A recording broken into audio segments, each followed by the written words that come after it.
What's the darkest manipulation tactic you've ever uncovered? My younger brother Jake moved in with his girlfriend Amy after dating for 8 months. I helped him pack his stuff, and he seemed excited about starting this new chapter with her. The first weird thing happened 3 weeks later when I stopped by unannounced with his mail. Amy answered, looking annoyed that I hadn't texted first. She said Jake was sleeping because he had a bad migraine. It was 2 p.m. on a Saturday. Jake never got migraines in his life. When I texted him later, he said he'd been getting headaches lately, maybe stress from his new job. At Mom's birthday dinner in May, Jake showed up looking exhausted, dark circles under his eyes, barely touched his food. When I asked if he was okay, Amy jumped in before he could answer. He's been working so hard lately. I keep telling him to rest more. Jake just nodded and pushed his potatoes around. Mom suggested seeing a doctor. Amy pulled out her phone and showed us this detailed spreadsheet. Dates, times, symptoms, severity ratings. She'd been tracking everything. It seemed caring but also strange. Over the next 2 months, Jake started canceling plans. Too tired for lunch, headache too bad for the family barbecue. Amy sent regular updates about his condition, how she was taking such good care of him. Then I noticed Jake's social media went quiet. He used to post constantly. Gym selfies, stupid memes. Suddenly nothing. For 6 weeks. Amy said he decided to take a break for his mental health, but his mental health seemed worse. In July, I convinced him to meet for coffee while Amy was at work. He showed up late, apologizing. Said he'd almost forgotten because he was so tired. We talked for maybe 15 minutes. Then he grabbed his head. Another migraine. Had to go home for his medication. Amy arrived to pick him up in under 10 minutes. She worked across town. Traffic was terrible. Like she'd been waiting nearby the whole time. I started keeping notes. Dates when Jake was too sick to do things. Dates when Amy posted about activities she was doing alone. Patterns emerged. Jake was always fine when Amy wasn't around. His headache started when he made plans with us. His fatigue vanished when I showed up unexpectedly. In September, I visited when Amy had a work event. Jake answered, looking healthier than I'd seen in months. We hung out for 2 hours. He seemed completely normal, energetic. Then Amy came home early. Within 15 minutes, Jake said he wasn't feeling well. That exhausted look crept back. He went to lie down. Amy walked me out with this concerned face. He's getting worse. I'm so worried. But something in her eyes didn't match her words. I couldn't stop thinking about her spreadsheet, how detailed it was, how proud she seemed. I did something I'm not proud of. I still had Jake's Netflix login from when we shared an account. I checked his viewing history. Completely empty. But the account showed active sessions during times Jake said he'd been sleeping off migraines. Someone was watching and deleting the history. I checked the patterns. Every show watched during Jake's sick days was something Amy liked. That's when I knew something was very wrong. I started researching manipulation tactics and control behaviors, reading articles about relationship red flags. And then I found something that made every observation click into place. An article about a specific type of poisoning that causes exact symptoms Jake had been experiencing. Symptoms that appear and disappear based on exposure. Symptoms that are easy to fake on paperwork but hard to verify with actual medical tests. I looked back at Amy's spreadsheet she'd shown us. None of Jake's doctor visits, no test results, just her tracking his symptoms. Symptoms she was probably causing. I drove to their apartment immediately. Used the spare key Jake gave me for emergencies. Amy wasn't home yet. I went straight to the kitchen. In the back of the cupboard behind the flower, I found a small brown bottle with no label. I photographed it and took it with me. When I got it tested at a lab, they confirmed exactly what I suspected. And what I discovered Amy had been doing to my brother for 6 months made me realize I needed to get him out immediately before this got worse. The rest of the story is on my channel or linked below. I don't waste a second. The bottle's still in my hand. I race back to my apartment, where Jake is waiting, confused by my sudden departure. He's sitting on my couch looking better than he has in months, but I know it won't last. We need to go to the hospital, now. My voice is steady, despite the panic coursing through me. What? Why? Jake looks at me like I've lost my mind. Iris, I'm fine. I'm actually feeling pretty good today. You're not fine. I hold up the brown bottle. Amy's been poisoning you. This was hidden behind the flower in your kitchen. Jake's face drains of color, then immediately shifts to defensive anger. That's insane. Amy wouldn't. She takes care of me. She tracks all my symptoms to help me get better. She tracks your symptoms because she's causing them. I say, grabbing my car keys. The migraines, fatigue, everything, it matches arsenic poisoning. I had this tested. Jake shakes his head, but I can see doubt creeping in. When? How did you even? There's no time. We need to get you to a doctor before she comes looking for you. I practically drag him to my car, explaining everything I've discovered on the drive to the emergency room, the Netflix history, the convenient timing of his symptoms, the detailed spreadsheet that never included actual medical tests. Jake stares out the window, silent and pale. At the ER, I show them the bottle and explain my suspicions. The word poisoning acts like a magic key. Suddenly, we're whisked past the waiting room into a treatment area. A doctor draws blood while a nurse hooks Jake up to an IV. They pepper him with questions about his symptoms as I fill in details he doesn't even realize are important. The symptoms you're describing are consistent with low-dose arsenic exposure, the doctor confirms after examining Jake. We'll need to run more comprehensive tests, but we're treating this as a poisoning case. Jake's face crumples. This can't be happening. His phone buzzes. Amy, again. She's called 5 times since we left my apartment. I take it from his hand and show the doctor, his girlfriend, the one I believe is poisoning him. The doctor nods grimly and steps out. Minutes later, 2 police officers arrive to take our statements. One stays with Jake while the other follows me to a small consultation room. I hand over the bottle, show them the photos I took of where I found it, and explain the patterns I've noticed. She created a dependency, I tell the officer. She isolated him from family, tracked his symptoms like they were achievements, and always appeared right when he got sick, even when she shouldn't have known. The officer takes detailed notes. We'll need to search their apartment. Jake's phone buzzes again in my hand. Amy's text reads, Jake, where are you? I'm worried sick. Please answer me. I show the officer. She knows something's wrong. She's panicking. The hospital security team has been alerted. The nurse tells us they've flagged Jake's name at registration in case Amy shows up looking for him. I sit beside Jake's bed, watching watching color slowly return to his face as the IV fluids help flush his system. I can't believe she would do this, he whispers, staring at the ceiling. Why would she poison me? What did I do wrong? You didn't do anything wrong, I say, squeezing his hand. This isn't about you. It's about her need for control. Mom arrives in tears, having rushed from work after my frantic call. She collapses into the chair beside Jake's bed, stroking his hair like she did when we were kids. I should have known, she sobs. At my birthday dinner, you looked so sick. I just thought it was work stress. I should have done something. We all missed it, I assure her, though the guilt is eating at me too. How did none of us see what was happening? The police return 3 hours later. They've searched the apartment and found more evidence. Another unmarked bottle in Amy's nightstand, research on her laptop about arsenic poisoning, and printouts about untraceable poisons hidden in a locked box under their bed. We've issued an arrest warrant, the officer tells us. We're looking for her now. We're looking for her now. As if on cue, there's a commotion in the hallway. A familiar voice demanding to know where Jake is, insisting she's his girlfriend and needs to see him. The officers exchange glances and step outside.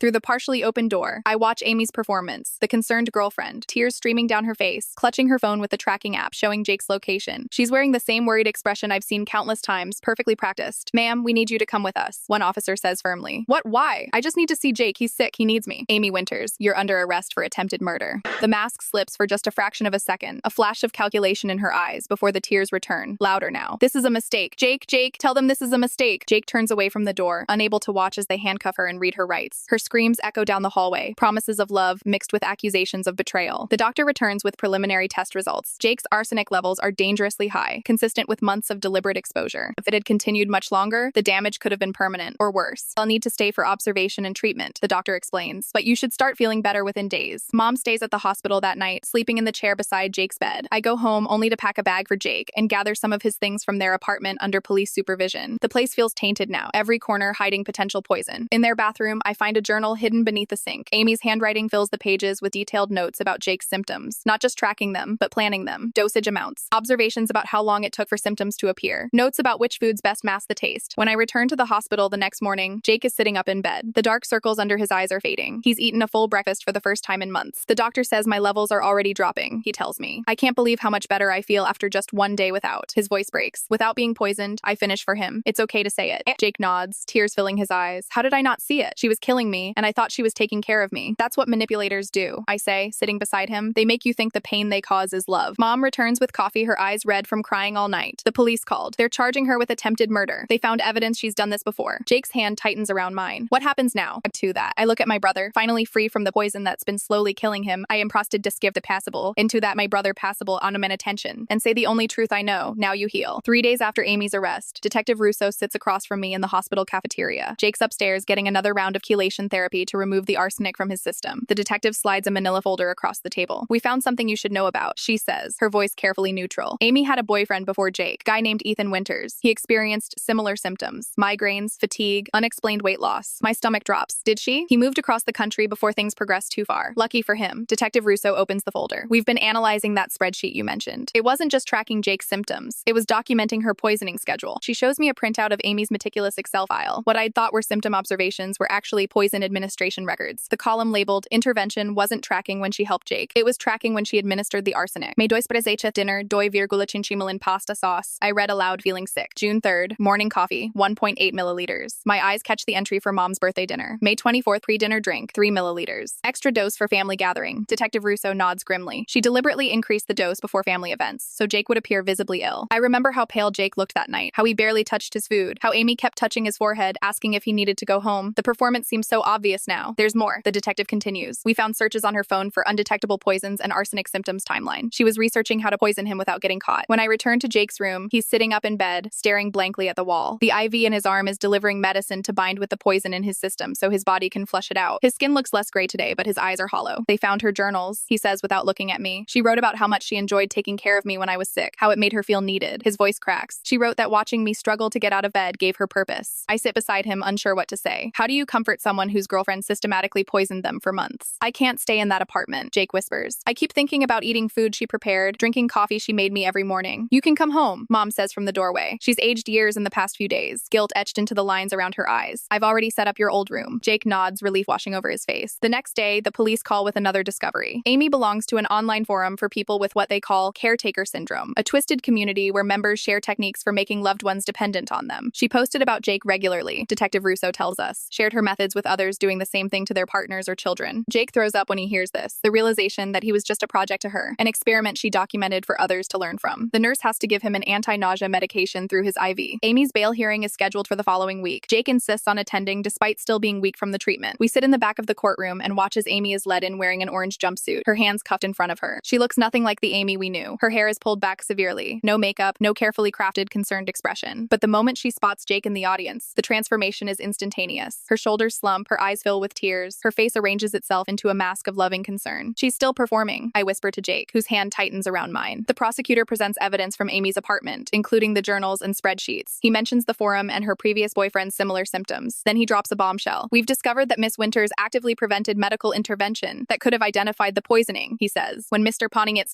Davidson's doctor ordered comprehensive blood work in April, Miss Winters canceled the appointment and rescheduled with a different doctor, claiming the first one was incompetent. Jake makes a small sound beside me. I remember him mentioning changing doctors, how Amy had found someone better after his first doctor wanted to run unnecessary tests. Amy's lawyer paints a completely different picture. He describes Jake as a young man with addiction issues, who was self-medicating with various substances. He suggests the arsenic could have come from Jake's own experimentation with herbal remedies or supplements. My client was simply a devoted girlfriend trying to help a troubled young man, the lawyer argues. These journals and spreadsheets show her dedication to tracking his health, not poisoning him. Jake trembles beside me, the lawyer's words cutting deep. I've never used drugs, he whispers. Never. One of commenting onto the treach. The judge denies bail, citing the evidence and risk to the community. As Amy is led away, she locks eyes with Jake one last time, mouthing, I love you, with such convincing sincerity that I feel Jake waver beside me. Back at Mom's house, Jake sits on his childhood bed, surrounded by posters and trophies from a life that feels a million years away. I still don't understand why, he says, staring at his hands. Why would she poison me? What did she get out of it? Control, I tell him, sitting beside him. She wanted you dependent on her, needed by you. Your illness gave her identity and purpose. Jake's phone buzzes with a text from an unknown number. Somehow Amy has found a way to contact him from jail. Jake, please don't believe their lies. Everything I did was for us. I took care of you because I love you. No one will ever love you like I do. I take the phone from his shaking hands and forward the message to Detective Russo. When I look back at Jake, he's crying silently, tears streaming down his face. I thought she was the one person I could trust completely, he says. How do I ever trust anyone again? I don't have an answer for him. I just sit beside my brother as he mourns not just the relationship he thought he had, but the sense of safety in the world that Amy stole from him along with his health. Jake's downward spiral is unmistakable. In the 2 weeks since Amy's bail hearing, I've watched my brother retreat further into himself. The physical symptoms of poisoning are fading. His color has returned. The migraines have stopped, but the psychological wounds are festering. I don't want to get out of bed, he confesses one morning when I bring him breakfast at Mom's house. What's the point? I can't trust my own judgment. I lived with someone who was literally killing me, and I thought she loved me. I sit on the edge of his childhood bed, surrounded by high school soccer trophies and faded movie posters. You couldn't have known Jake. She was calculated, methodical. The detective said she's been perfecting this for years. He just stares at the ceiling. The untouched toast on his nightstand grows cold. Mom's worried sick. I catch her crying in the kitchen when she thinks no one can see. I don't know how to help him, she whispers when I find her. He won't talk to his therapist. He barely eats. I'm searching for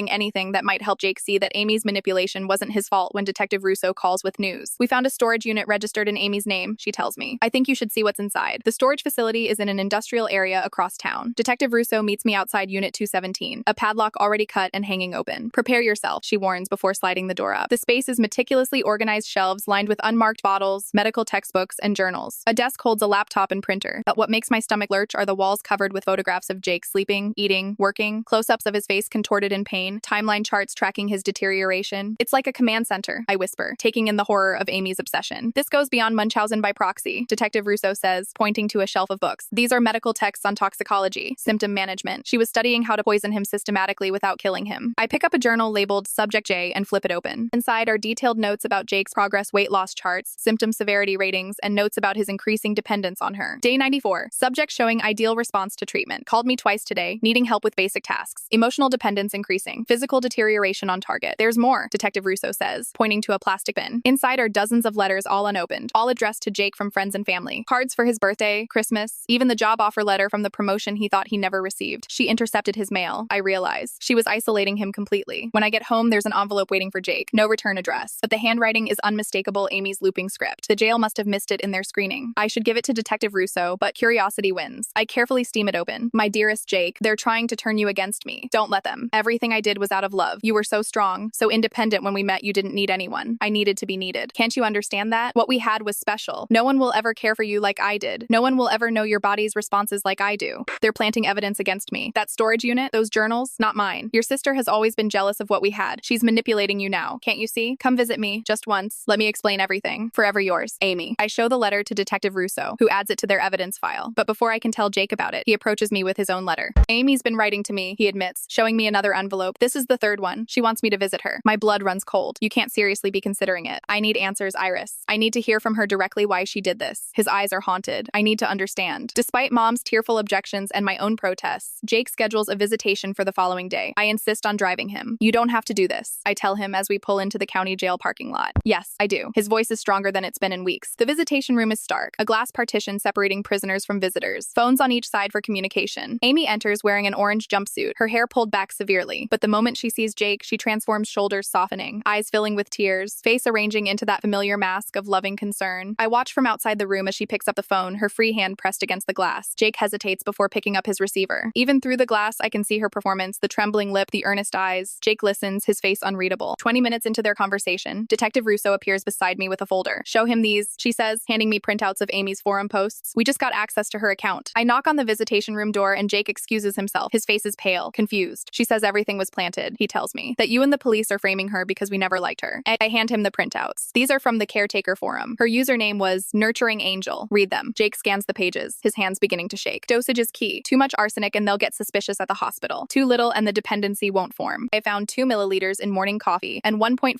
milliliters with dinner creates the perfect balance of symptoms without raising medical alarms. My Jay is responding beautifully, completely reliant on me now for basic care. Jake's eyes harden. He walks back to the glass partition where Amy waits, her face still arranged in that perfect mask of concern. I can't hear what he says, but I see the moment her facade cracks. Her eyes narrow, her mouth twists into something ugly. She slams her hand against the glass, shouting now. The guard moves toward her, but Jake doesn't flinch. He speaks into the phone calmly, showing her the printouts. Amy's transformation is complete. The mask of loving girlfriend shattered, replaced by cold fury. She's screaming into the phone, her face contorted with rage. Jake hangs up and walks out, his back straight. I saw it, he says simply. I finally saw her. 2 days later, Jake agrees to wear a wire and return for another visit. This time, he has a plan. I still love you, he tells Amy through the glass. I understand why you did it. I needed you, and you needed to be needed. Her face softens, the mask slipping back into place. You understand, really? I do, but I need to know exactly what you gave me, how much, how often, for my medical records. And just like that, believing she's won him back, Amy confesses everything. She details the poisoning schedule, the dosages, how she researched arsenic to ensure it wouldn't kill him, but would keep him dependent. I was so careful, she says, pride evident in her voice. I made sure you'd never be well enough to leave me, but never sick enough to die.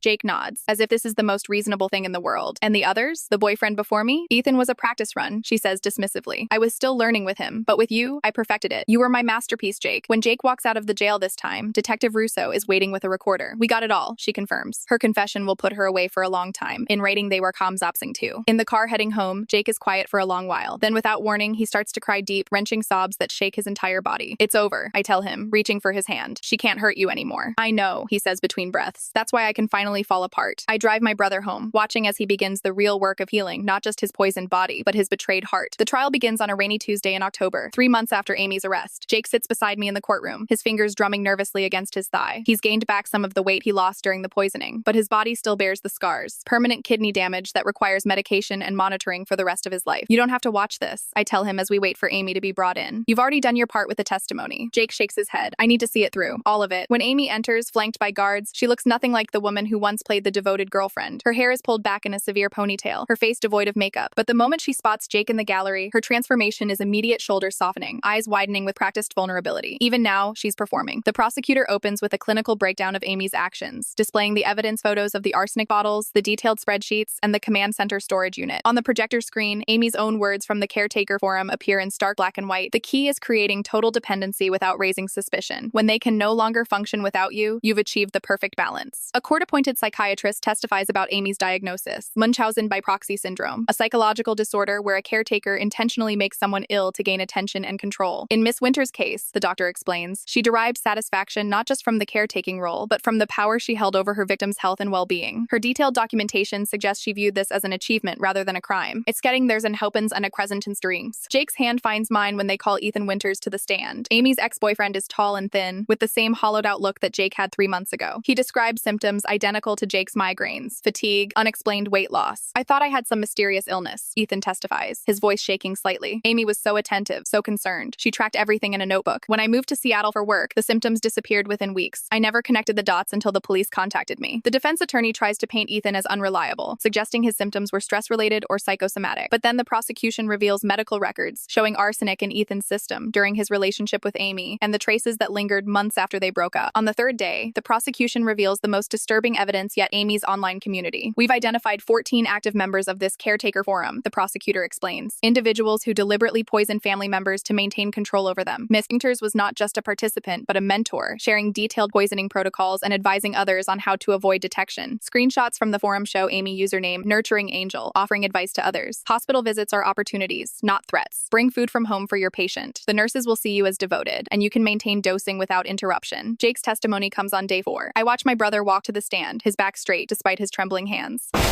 He describes the 8 months of his relationship with Amy in painstaking detail, how his health deteriorated so gradually, he barely noticed, how Amy isolated him from friends and family, of how she intercepted his mail and controlled his doctor appointments. I believed she was saving me, Jake says, his voice steady despite the tears in his eyes. Every time I got sick, she was there within minutes. I never questioned how she always knew exactly when the migraines would hit, or why I only felt better when she wasn't around. When the defense attorney suggests Jake might have poisoned himself for attention, Jake removes his jacket and rolls up his sleeve, revealing the needle marks from months of chelation therapy. I still have treatments every other week, he says quietly. My kidneys function at 60% capacity now. The doctors say that's permanent. Amy watches him from the defense table, her face arranged in a mask of concern so convincing that for a moment, I almost believe it myself. The performance is flawless, the slight tremble of her lower lip, the glistening eyes that never quite spill over into actual tears. On the final day, after closing arguments where the defense makes a last desperate attempt to paint Amy as misunderstood and Jake as unstable, the jury deliberates for just 4 hours before returning their verdict. We find the defendant guilty on all counts. Amy's mask finally slips as the judge sentences her to 15 years for attempted murder. Her face contorts with rage, eyes narrowing as she turns to look at Jake. "You needed me!" she shouts as the guards lead her away. "You'll never survive without me." Jake doesn't flinch. He watches silently as Amy disappears through the courtroom door, then lets out a long, shaky breath. "It's really over," he whispers. But recovery isn't linear. Even with Amy behind bars, Jake struggles. He joins a support group for survivors of manipulation and abuse, meeting weekly with others who understand the unique trauma of having trusted someone who deliberately hurt them. "The hardest part," it tells me after one session, "is learning to trust my own perceptions again. I second-guess everything now, every headache, every friendship, every cup of coffee someone hands me. I've developed my own system for identifying manipulation in relationships. I keep a journal documenting patterns, noting when someone's words don't match their actions, when they isolate rather than support. It's not paranoia, it's protection." 6 months after the trial, Jake moves into his own apartment. He still comes to Sunday dinner at Mom's every week, and his health continues to improve, though his doctors confirm the kidney damage is permanent. He'll need medication for the rest of his life, a daily reminder of Amy's betrayal. Jake channels his experience into advocacy, speaking at medical conferences about the warning signs of covert poisoning. His story has already helped identify 3 similar cases across the country. "If I can prevent even one person from going through what I did," he tells me, "then something good came from this nightmare." Even Hab said it. 1 year to the day after we discovered the arsenic bottle, Jake calls me at midnight. "I slept through the night," he says, his voice filled with wonder. "No nightmares. Not a single one. It's a small victory, but significant. The poisoning left permanent scars, both physical and emotional. But as I listen to my brother describe his peaceful night's sleep, I know the most important part of him survived. His ability to heal, to trust again, to find meaning in the darkness Amy created. I'm proud of you," I tell him. "I couldn't have done it without you," he replies. "You saved my life, Iris." "No," I say, thinking of the courage it took for him to face Amy in court, to rebuild his life from the ashes of betrayal. "You saved yourself. I just helped you see what was happening." The manipulations leave visible scars. Others leave wounds only the victim can feel. But as Jake's story proves, even the darkest manipulation can be overcome when the truth finally comes to light.